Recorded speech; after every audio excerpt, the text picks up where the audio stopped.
마지막 만찬에 관한 그 내용인데, 오늘 본문을 또 마지막으로 누가복음 강해를 마치려고 합니다. 누가복음 이제 마지막 부분은 그 내용은 이제 사순절 때나 또 부활절 때 또 여러분과 함께 나누겠습니다. 여러분, 마지막으로 뭔가를 한다 하는 것은 늘 그 의미가 있습니다. 마지막 만찬. 이 자리에 오기까지 제자들은 예수님이 놀란 능력과 권능의 말씀으로 세상을 뒤집어 엎을 수 있겠다 하고 생각하며 따라왔습니다. 그런데 예수님은 자꾸 죽겠다고 하시니까 제자들은 굉장히 실망했습니다. 특히 가룟 유다는 세상을 바꾸려면 조직을 만들고 군사력을 키우고 계획을 세워서 일해야 한다고 생각했는데, 예수님이 자꾸 고난을 받고 죽는다고 하니까 이 굉장한 이 배신감을 느꼈던 겁니다. 죽는다는 사람을 붙들고 무슨 세상을 만들 수 있었겠습니까? 결국 가룟 유다는 자기 욕심에 눈이 어두워 예수님을 은 38기로 대제사장과 합의한 상황에서 오늘 예수님과의 마지막 식사 자리를 맞이합니다. 그리고 이때는 어느 때인가 하면 6월절 양을 잡는 날이었습니다.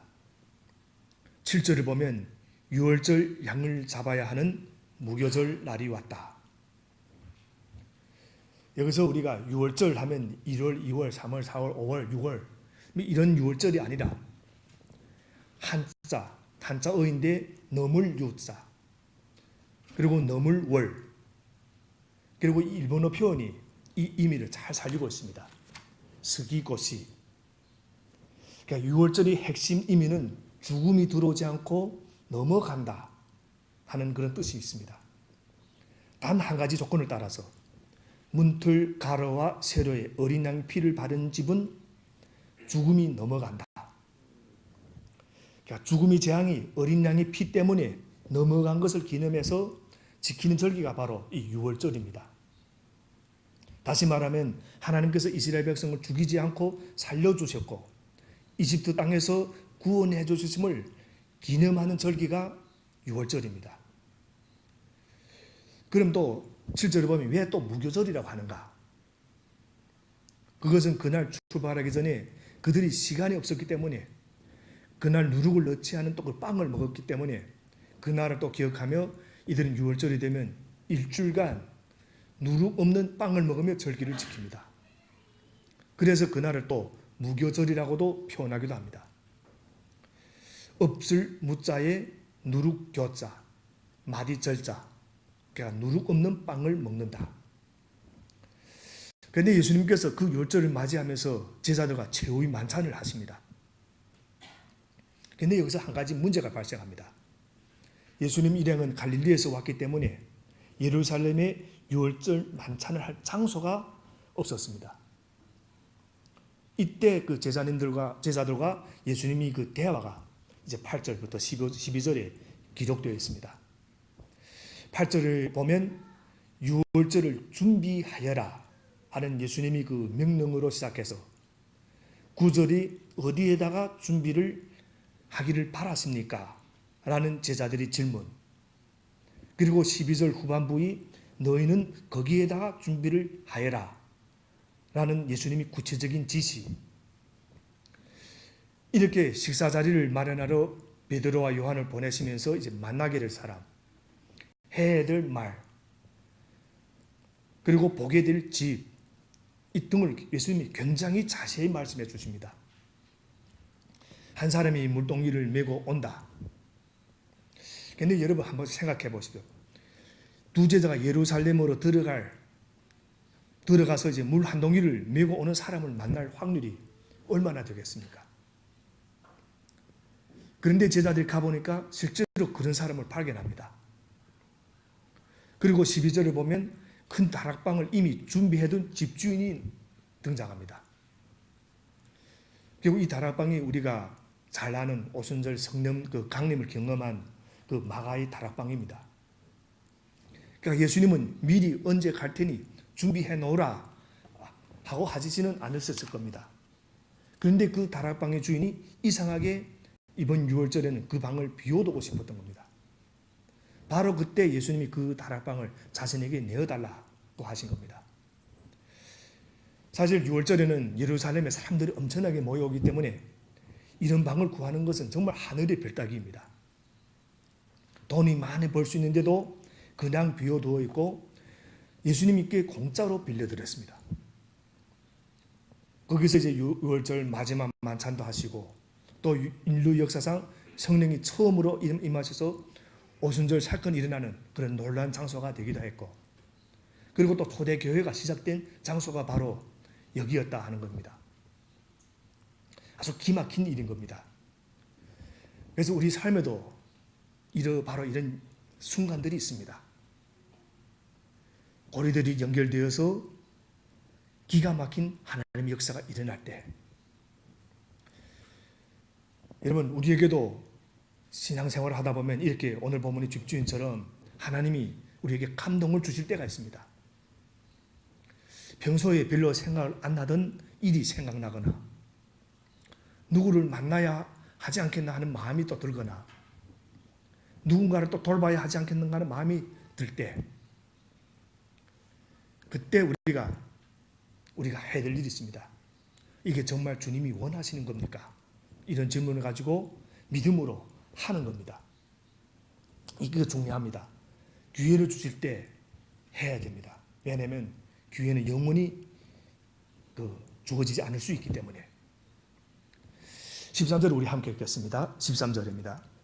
그들이 가서 보니 예수께서 말씀하신 그대로였다. 그리하여 그들은 유월절을 준비하였다. 이 말씀은 오늘 이 최후의 만찬은 기적적인 사건으로 준비된 식사의 자리였다 하는 것을 너무 잘 보여주고 있습니다. 우연이 아니라 무슨 뜻인가 하면 이 식탁이 이 최후의 만찬이 중요한 의미를 가지고 있다 하는 말씀입니다. 그냥 밥 먹는 시간이 아니라 예수님께서 미리 준비하셨고 하나님이 예비하신 자리였다. 그래서 이 식탁에서 행해지는 행동과 대화는 굉장히 중요한 의미를 가지고 있습니다. 그럼 우리가 그 대화를 한번 살펴보겠습니다. 14절부터 15절을 먼저 함께 읽겠습니다. 14절 15절 시작. 시간이 되어서 예수께서 자리에 앉으시니 사도들도 그와 함께 앉았다. 예수께서 그들에게 말씀하셨다. 내가 고난을 당하기 전에 너희와 함께 이 유월절 음식 먹기를 참으로 간절히 바랐다. 예수님이 식탁에 앉으시고 제자들이 그 주위에 둘러서 앉았습니다. 사실 우리는 이렇게 앉았다고 생각하는데 사실 유대인들은 그때 당시 이렇게 거의 비스듬히 누워서 식사를 합니다. 그러니까 모습을 이렇게 꼭 똑바로 앉았다 하기보다도 비스듬히 누워서 그런 모습으로 상상해 보면 될 것입니다. 그때 예수님께서 이렇게 말씀하십니다. 내가 고난을 당하기 전에 너희와 함께 이 유월절 음식을 먹기를 참으로 간절히 바랐다. 나는 너희와 함께 밥을 먹고 싶었다. 그리고 그것을 원하는데 그냥 원하는 것이 아니라 간절히 원한다. 무슨 뜻인가 하면 이런 의미가 있습니다. 나는 이 지상에서의 마지막 식사를 너희와 함께 하고 싶었다. 3년 동안 함께 먹고 함께 울었던 사랑하는 너희들과 마지막 식사를 하고 싶다. 결국 이 중요한 자리에서 예수님이 계속해서 말씀하시는데 그 말씀이 16절부터 20절에 기록되어 있습니다. 그런데 그 주제가 두 가지입니다. 눈에 띄는 단어가 나오는데 첫 번째는 하나님 나라, 두 번째는 새 언약.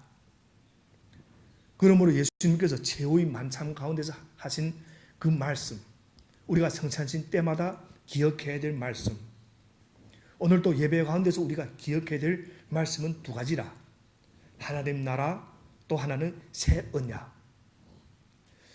오늘 말씀은 하나님 나라와 연관이 있고 새 언약과 연관이 있는 말씀이라 하는 것입니다. 16절부터 18절 말씀을 우리 함께 읽어보겠습니다. 16절부터 18절 시작. 내가 너에게 말한다. 유월절이 하나님의 나라에서 이루어질 때까지 나는 다시는 유월절 음식을 먹지 않을 것이다. 그리고 잔을 받아서 감사를 들으신 다음에 말씀하셨다. 이것을 받아서 함께 나누어 마셔라. 내가 너에게 말한다. 나는 이제부터 하나님이 나라가 올 때까지 포도나무 열매에서 난 것을 절대로 마시지 않을 것이다. 예수님께서 16절에서 이렇게 말씀하십니다. 유월절이 하나님 나라에서 이루어질 때까지 나는 다시는 유월절 음식을 먹지 않을 것이다. 하나님 나라에서 완전한 유월절 식사가 이루어질 때까지 이 땅에서는 다시는 유월절 식사를 하지 않겠다. 그리고 18절 말씀 또 이렇게 기록됩니다. 하나님이 나라가 올 때까지 포도나무 열매에서 난 것을 절대로 마시지 않을 것이다. 즉 유월절 식사 가운데 없어서는 안 되는 포도주를 절대로 마시지 않겠다. 그래서 이 말씀도 똑같은 의미인데 하나님 나라가 올 때까지는 이 지상에서 더 이상 유월절 식사를 하지 않겠다 하는 말씀입니다. 그래서 이 말씀 속에는 세 가지 의미가 있습니다. 첫 번째는 오늘 식사가 이 지상에서의 마지막 유월절 식사다. 두 번째는 구약의 유월절 임에서 식사는 끝났다. 이제 새로운 임에서의 식사가 주어질 것이다. 그리고 중요한 것이 세 번째입니다. 하나님 나라가 이 땅에 완전히 임할 때 완벽하고 완전한 유월절 식사가 있을 것이다. 즉 잔치가 있을 것이다. 이런 말씀입니다. 이 말씀 보면 참 신기합니다. 내일이면 십자가에서 죽으실 그 고난의 자리에서 슬픔의 자리에서 예수님은 마지막 날 예수님이 이 땅에 다시 오실 때 모든 믿는 성도들이 함께 참여할 하나님이 나라에서 완전한 유월절 식사를 지금 말씀하고 계시는 겁니다. 여러분, 고난 가운데서도 소망을 선포하는 것이 우리 기독교입니다. 죽음 가운데서 생명을 선포하는 것이 기독교인데 예수님은 제자들과 먹고 마시는 이 만찬 자리에서 마지막 날 이 땅 역사 끝나고 하나님께서 이제 모든 예수 믿는 성도들을 다시 살리실 때 완전한 만찬 자리가 있다고 말씀하고 계시는 겁니다. 저는 이 말씀을 믿습니다. 여러분 좀 아멘 하시기를 바랍니다. 하나님이 놀라운 축복이 임합니다. 그날을 성경에서는 요한계시록 19장 7절에서 이렇게 묘사합니다. 요한계시록 19장 7절입니다. 기뻐하고 즐거워하며 하나님께 영광을 돌리자. 어린 양이 혼인날이 이르렀다. 그의 신부는 단장을 끝냈다. 주인이 이 땅에 오시는 날 결혼식이 있을 거라. 신랑은 예수님이고 신부는 예수 믿는 성도들. 그 마지막 날 혼인잔치를 예수님께서 최후의 만찬에서 지금 말씀하고 계시는 겁니다. 그러니까 예수님께서는 죽기 하루 전에 제자들과 함께 마지막 식사를 나누면서 이제 하나님 나라에 있을 그 완벽한 유월절 식탁을 지금 말씀하고 계시는 겁니다. 그래서 요한계시록 또 21장 4절을 보면 이런 말씀도 있습니다. 그들이 눈에서 모든 눈물을 닦아주실 것이다. 그 식탁이 이제 임할 때 하나님이 오셔서 우리들이 눈물을 다 닦아주신다. 그런 완벽한 식사가 있다고 오늘 지상에서의 마지막 식탁에서 말씀하고 계시는 겁니다. 그러므로 여러분, 우리 모두가 그날을 꼭 기대하며 살 수 있게 되기를 바랍니다. 요즘 힘들고 어렵더라도 그날이 있음을 기대하며 믿음으로 인내할 수 있게 되기를 바랍니다. 이것이 우리 그리스도인의 삶의 모습입니다. 그리고 중요한 것, 예수님께서 말씀하신 이 완전한 유월절 식탁을 우리 가정과 우리 교회 가운데 임하게 해달라고 기도하시기를 바랍니다. 그날이 꼭 오실 겁니다. 그날을 기대하며 고난도 이겨나가는 놀라운 담대함이 여러분과 저한테 있기를 주님 이름으로 축원합니다. 하나님 나라의 그 완벽한 식탁. 그러면서 이제 두 번째 중요한 말씀을 하십니다. 19절부터 20절입니다. 우리 함께 교독하겠습니다. 교독하지 않고 함께 읽겠습니다. 시작. 예수께서는 또 빵을 들어서 감사를 드리신 다음에 떼어서 그들에게 주시고 말씀하셨다. 이것은 너희를 위하여 주는 내 몸이다. 이것을 행하여 나를 기억하여라. 그리고 저녁을 먹은 뒤에 잔을 그와 같이 하시고서 말씀하셨다. 이 잔은 너희를 위하여 흘리는 내 피로 세우는 새 언약이다. 여기서 19절을 보면 빵을 손에 들고 이것은 너희를 위하여 주는 내 몸이다. 너희를 위하여 내가 몸을 주겠다. 죽겠다 하는 것입니다. 그리고 20절을 보면 이 잔은 너희를 위해 흘리는 내 피로 세우는 새 언약이다. 나는 너희를 위해 피를 흘리겠다. 그러면서 말씀하시기를 새 언약을 세우겠다. 다른 말로 표현하면 새로운 약속을 주겠다. 여기서 우리가 하나 알 수 있는 것은 새 언약이 있다. 그러면 옛 언약이 있다 하는 말씀이 됩니다. 그러면 우리가 다시 한번 생각하면 옛 언약은 무엇인가? 옛 언약은 이런 것입니다. 제가 구체적으로 시간상 많이 밝히지는 않겠지만 너희가 죄를 지었을 때 짐승이 피 때문에 나는 너희 죄를 용서하겠다. 이것이 옛 언약입니다. 짐승의 피를 통해서 매번 죄를 지을 때마다 짐승을 잡았던 것입니다. 구약에서는. 그럼 새 언약은 무엇인가? 예수님이 보혈로 구원받는 약속이 새 언약입니다. 그래서 이 말씀을 또 아주 이렇게 상세하게 또 정리해서 내린 말씀이 있습니다. 성경에. 히브리서 9장 12절입니다.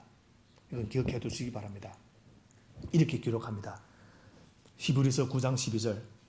단 한 번의 지성소에 들어가셨습니다. 그는 염소나 송아지 피로서가 아니라 자기 피로서 우리에게 영원한 구원을 이루셨습니다. 짐승의 피가 아니라 예수 십자가의 피 때문에 죽음이 넘어가고 심판이 넘어가고 멸망이 넘어가는 그 법이 새 언약이라 하는 말씀입니다. 그러면서 예수님께서 말씀하십니다. 내가 내일 죽을 터인데 새로운 죄 용서함의 언약을 세우겠다. 여러분, 하나님께서 우리에게 주신 새로운 언약의 약속은 무엇입니까? 예수 그리스도의 피를, 십자가의 피를 믿으면 구원받는다. 이것입니다. 이것이 새 약속입니다. 죽음의 사자가 애굽 땅을 덮을 때 어린 양의 피를 문서재에 바르고 집안에 들어가 있으면 누구든지 다 살았습니다. 가난한 자, 부유한 자, 어른, 아인 다 살았습니다. 피를 바르기만 하면. 어떤 과거가 있든지 관계없습니다. 다 살았습니다. 피를 문수저에 바르고 집에 들어가기만 하면 다 살았습니다. 다시 말하면 누구든지 피를 바르고 그 안에 들어가 있으면 죽음이 지나갔다. 마찬가지입니다. 예수님을 믿으면 누구든지 남자나 여자나 어린이나 아이나 어떤 과거나 관계없이 십자가의 피 때문에 산다 하는 말씀입니다. 이것이 예수님이 세우신 새 언약입니다. 사도행전 2장 21절 보면 이런 말씀이 있습니다. 누구든지 주님의 이름을 믿는 사람은 부르는 사람은 구원을 얻을 것이다. 그 말씀을 주님께서 최후의 만살 때 지금 하시는 것입니다. 사랑하는 여러분, 하나님께서 인간의 모든 죄를 용서하게 주신 단 하나의 언약, 단 하나의 인간 구원하는 약속은 예수의 피라 하는 것입니다. 도덕도 아니고 물질도 아니고 금이나 은이나 없어질 것이 아니라 지식도 아니고 오로지 흠이 없고 티도 없는 예수님이 십자가의 피에 의해서 우리 죄를 용서한다. 그것이 예수님께서 우리에게 주신 새로운 언약, 새로운 약속입니다. 그러니까 우리가 희망이 있는 겁니다. 소망이 있는 겁니다. 예수님께서 말씀하십니다. 19절을 보면 이것은 너희를 위하여 주는 내 몸이다. 이것을 행하여 나를 기억하여라. 그래서 성찬식을 할 때마다 예수 그리스도의 십자가의 피로 말미암아 구원받는다 하는 것을 꼭 기억하고 기념하라. 놀라운 것은 고린도전서 11장 26절 말씀 보면 이런 말씀이 있습니다. 고린도전서 11장 26절. 그러므로 여러분이 이 빵을 먹고 이 잔을 마실 때마다 주님이 죽으심을 그가 오실 때까지 선포하는 것입니다. 여기 보면 선포하는 것입니다 하는 단어가 더 보충됩니다. 그러니까 성찬식은 그냥 떡을 먹고 포도주를 마시고 끝나는 것이 아니라 그 예수님이 십자가의 피가 모든 인간을 구원한다는 사실을 선포하기로 작정하고 결단하는 시간이라 하는 것입니다. 사랑하는 여러분, 최후의 만찬 가운데 예수님께서 선포하셨던 두 가지 주제, 하나님 나라가 올 것이라는 말씀, 예수 그리스도의 새 언약으로 인간이 구원받는다는 이 사실이 고백되고 믿어지고 열방 가운데 여러 번 통해 선포되는 이런 놀라운 역사가 있게 되기를 주님 이름으로 축원합니다. 그런데 또 오늘 본문에 보면 참 신기한 것이 한 가지 있습니다. 이 최후의 만찬 자리에 하나의 이야기가 딱 붙어가지고 떨어지지 않습니다. 그 이야기가 어떤 이야기냐? 가룟 유다의 배반 사건. 이 아주 거룩한 성찬 자리에, 마지막 만찬 자리에 계속 붙어 다닙니다. 마태복음도 봐도 붙어 있고, 누가복음 봐도 붙어 있고, 마가복음 봐도 있고, 요한복음 봐도 이 말씀이 가룟 유다 사건이 함께 붙어 다닙니다. 오늘 보면 21절부터 23절을 우리 함께 읽겠습니다. 21절부터 23절입니다. 그러나 보아라, 나를 넘겨줄 사람의 손이 나와 함께 상위에 있다. 인자는 하나님께서 정하신 대로 가지만 인자를 넘겨주는 그 사람에게는 화가 있다. 그들은 자기들 가운데 이런 일을 할 사람이 누구일까 하고 자기들끼리 서로 물었다. 지금 식사를 하면서 분위기가 아주 좋습니다. 그런데 예수님이 참으로 끼얹는 말씀을 하는 겁니다. 그러나 보아라, 나를 넘겨줄 사람의 손이 나와 함께 이 상위에 있다. 너희 중에 한 명이 나를 팔 것이다.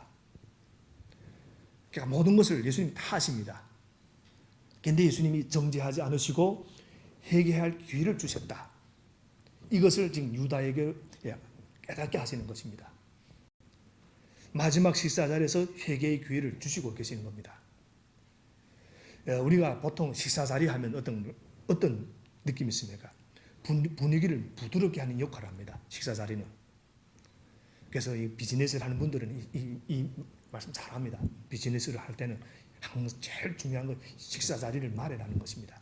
언제나 식사 자리를 잘 마련해가지고 그 자리에서 비즈니스가 이루어진 겁니다.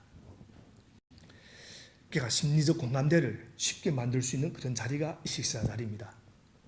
그런데 이때 정말 놀라운 것은 제자들이 반응이 나옵니다. 예수님이 이런 말씀하실 때 23절에 보면 그들은 자기들 가운데 이런 일을 할 사람이 누구일까 하고 자기들끼리 서로 물었다. 이 말이 무슨 뜻인가 하면 제자들 모두 자신이 없었다는 겁니다.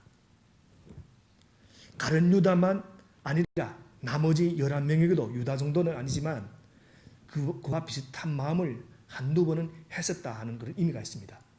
그러니까 예수님이 참 죽겠다고 하니까 자기들이 생각이 다르다 하니까 이런 생각들이 파는 정도까지는 아니겠지만 예수님을 떠나고 싶은 이런 마음들이 있을 수 있었다. 그런데 예수님이 이런 말씀을 하시니까 마음이 뜨끔했던 겁니다. 나를 넘겨줄 사람의 손이 나와 함께 상위에 있다. 12제자들과 예수님 함께 식사를 했으니까 제자들 모두 지금 빵을 들고 그릇에 손을 넣었던 겁니다. 그래서 더욱 뜨끔했을 겁니다. 그래서 예수님께서 다시 한번 상상해 보면 예수님께서 이런 제자들의 모습을 보셨을 때 얼마나 안타까웠겠습니까? 참 슬플 것 같았습니다. 특히 유다는 이를 다 이미 꿈에 나왔으니까 예수님의 말씀 의미를 잘 알고 있습니다.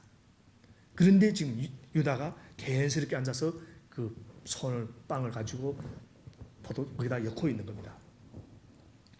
이런 상태를 보면 자포자기 상태였는지 아니면 예수님을 무시하는 것인지 정확히는 알 수는 없지만 분명한 것은 유다가 회개할 마음이 없었다 하는 겁니다. 예수님은 성경대로 되리라는 것을 다 알고 계셨습니다. 모르면 그냥 짐작할 뿐이지만 무슨 일이 일어날지 뻔히 알고 있으면 그 사람을 보는 눈이 정상일 수 없습니다. 그런데도 예수님은 전혀 내색을 내지 않으시고 유다도 사랑하려고 하셨던 겁니다. 그래서 요한복음 13장에 보면 그 자리에서 예수님이 또 이제 제자들이 발을 씻겨주는 그런 장면이 나옵니다. 그래서 더 놀라운 것은 지금 이 가룟 유다의 발도 예수님이 씻겨주셨다. 그런데 이 유다는 끝까지 회개하지 않습니다. 정말 유다에게 회개할 기회가 있었습니다. 예수님이 발을 씻겨주실 때 유다도 고민했을 줄도 모릅니다. 그러나 끝까지 그는 자기 선택을 고수했고 결국 예수님을 파는 길로 스스로 선택해서 나아갔던 겁니다. 베드로하고 유다의 이 차이 근본적인 차이가 있다면 아마 여기에 있을 겁니다. 여러분, 진리 말씀을 듣고 뉘우치고 회개하는 사람이 있습니다. 반면 더 강팍해지는 사람도 있습니다. 비록 자신이 그동안 잘못 살아왔지만 주님의 말씀을 들을 때 그것을 깨닫고 놀라면서 내가 이게 잘못 살아왔구나. 주님 도와주십시오. 이렇게 회개하고 나오는 사람들이 있습니다.